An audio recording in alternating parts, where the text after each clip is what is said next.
Le préfet du département d'Union Esso, Gilles Sadi, a procédé à l'ouverture de la 3e édition du Forum agro-pastoral Agora le 28 décembre 2025 dans l'arrondissement de Ngomzap, devant un parterre des membres du gouvernement et des autorités de la localité. Cet événement placé sous le thème entrepreneuriat des jeunes dans l'agriculture et l'élevage, opportunités, défis et solutions innovantes est devenu un rendez-vous clé pour les acteurs ruraux de la région, une tribune pour l'innovation technique et les opportunités de financement pour les jeunes agriculteurs.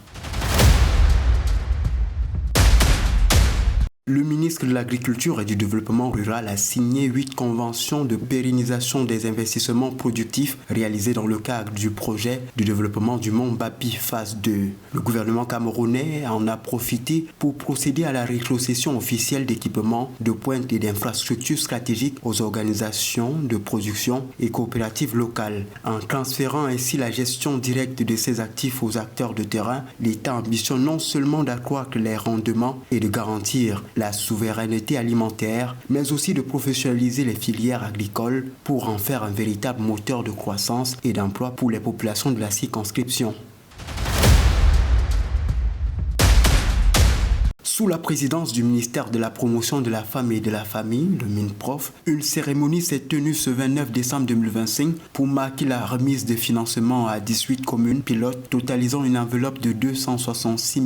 910 000 francs CFA. Cette dotation destinée à l'enregistrement systématique des enfants à l'état civil vise à résorber le phénomène des enfants invisibles, entre guillemets, qui, faute d'acte de naissance, se retrouvent privés de leurs droits fondamentaux et d'accès aux services sociaux de base comme l'éducation. En renforçant les capacités opérationnelles des municipalités, le gouvernement camerounais s'attaque aux barrières logistiques et financières à l'enregistrement des naissances, garantissant ainsi à chaque enfant une identité légale, pilier indispensable de sa protection et de son intégration future dans le développement national.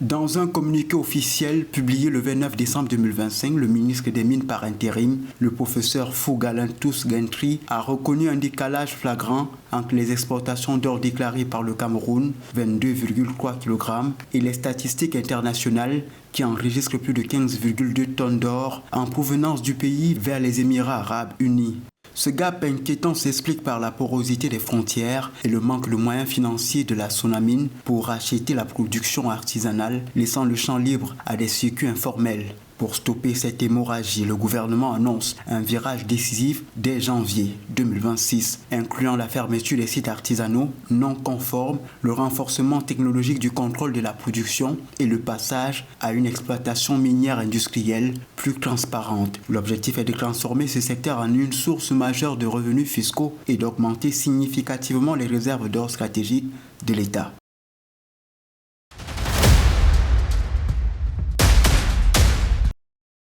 Selon le site 237lion.com, l'instance fêtière du rugby sur le continent, Rugby Afrique, a officiellement suspendu la Fédération camerounaise de rugby, la FECA Rugby, de toutes les compétitions internationales. Cette décision fait suite à ce que l'organisation qualifie d'ingérence directe du ministère des Sports et de l'Éducation physique, le MINSEP, dans les processus électoraux de la fédération. Rugby Afrique conteste notamment la validité de l'Assemblée générale élective tenue fin 2024, pointant du doigt des irrégularités statutaires et une mainmise de la tutelle administrative au détriment de l'autonomie fédérale. Tant qu'un comité de normalisation ou une nouvelle élection supervisée par l'instance internationale n'aura pas lieu, les sélections nationales restent privées de compétition officielle.